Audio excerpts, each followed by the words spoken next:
उपस्थित सभी दीदी को मेरा प्रणाम। प्रणाम दीदी। कहिए, कैसे हैं आप लोग और घर परिवार में सब कैसे हैं? हम लोग ठीक हैं दीदी।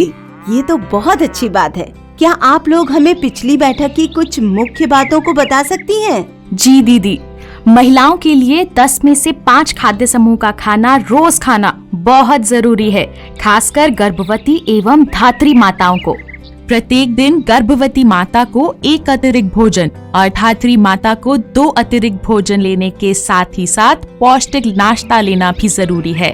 और हाँ, इसके साथ साथ आयरन, फॉलिक एसिड की गोली, कैल्शियम की गोली लेनी चाहिए। और विशेष जानकारी के लिए आशा दीदी या ANM दीदी को संपर्क करना चाहिए। अरे वाह दीदी, आप लोगों ने तो बहुत ही अच्छे तरीके से बताया है। सभी लोग अपने लिए एक बार जोरदार ताली बजाएं। दीदी, पिछली बैठक के बाद से बार बार मेरे मन में एक ही सवाल आ रहा है। इस महंगाई में हम कम से कम 5 खाद्य समूहों का खाना रोज पूरे परिवार के लिए कैसे लाएंगे?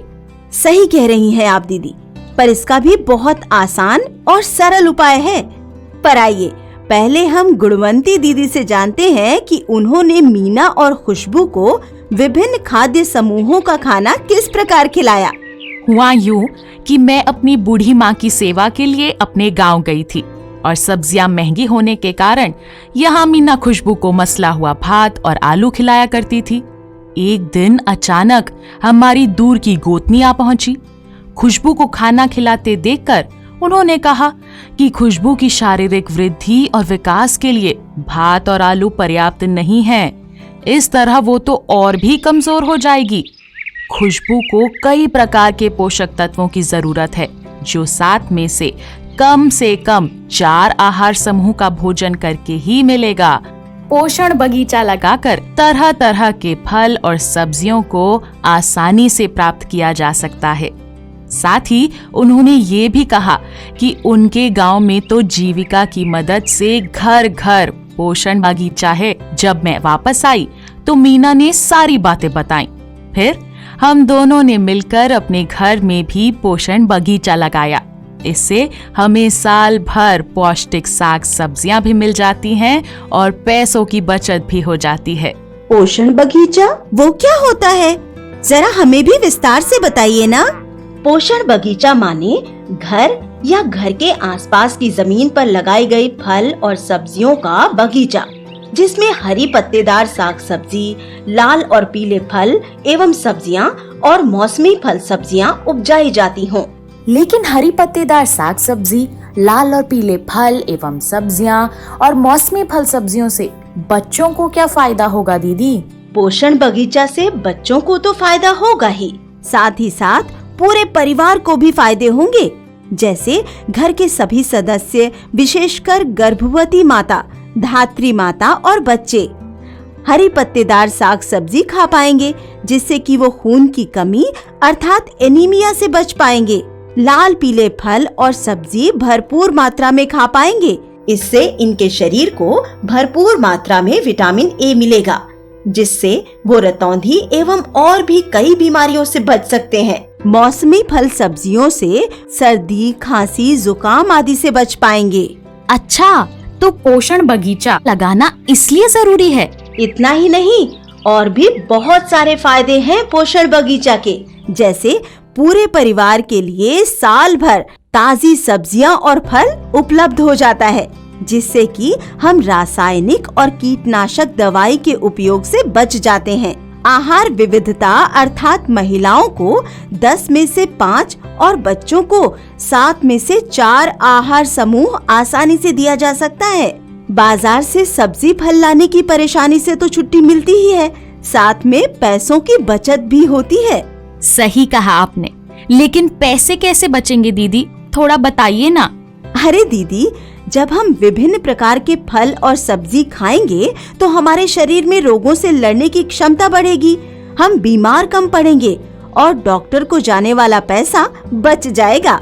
साथ ही शहर आने जाने और फल सब्जियों के मूल्य पर होने वाले खर्चे भी तो बचेंगे। इतने सारे फायदे, तब तो मैं भी पोषण बगीचा जरूर ही लगाऊंगी। दीदी, इसके लिए क्या करना चाहिए और इसे कब लगा सकते हैं? इसके लिए घर आंगन की जमीन का इस्तेमाल किया जा सकता है और इसे किसी भी मौसम में यानी कि साल भर कभी भी लगाया जा सकता है।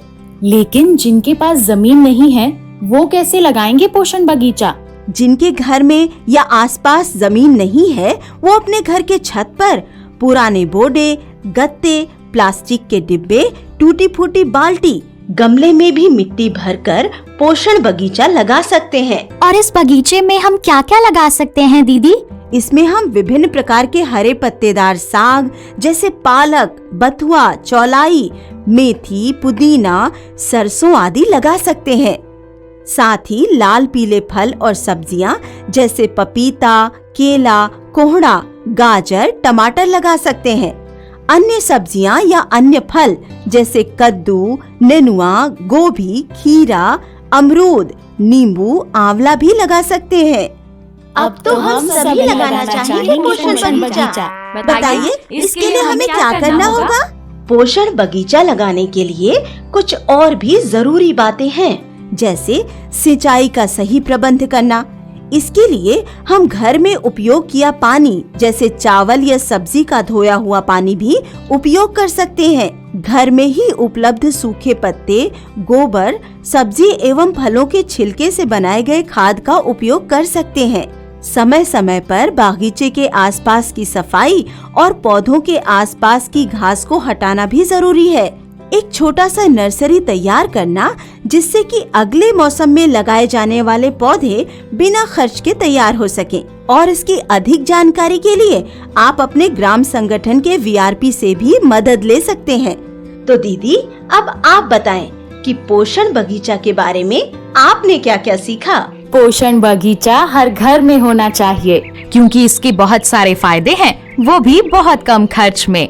बाजार से सब्जी खरीदने पर होने वाले खर्चे को हम बचा सकते हैं और हम रासायनिक कीटनाशक दवाई युक्त फल और सब्जी खाने से बच जाते हैं और हमारा परिवार सुखी और समृद्ध होता है। बहुत अच्छा दीदी, तो आइए एक बार मिलकर बोलें, पोषण बगीचा लगाएं, परिवार को सुखी और समृद्ध बनाएं। पोषण बगीचा लगाएं, परिवार को सुखी और समृद्ध बनाएं। आप सभी का बहुत बहुत धन्यवाद दीदी। फिर मिलेंगे अगली बैठक में एक नए विषय के साथ।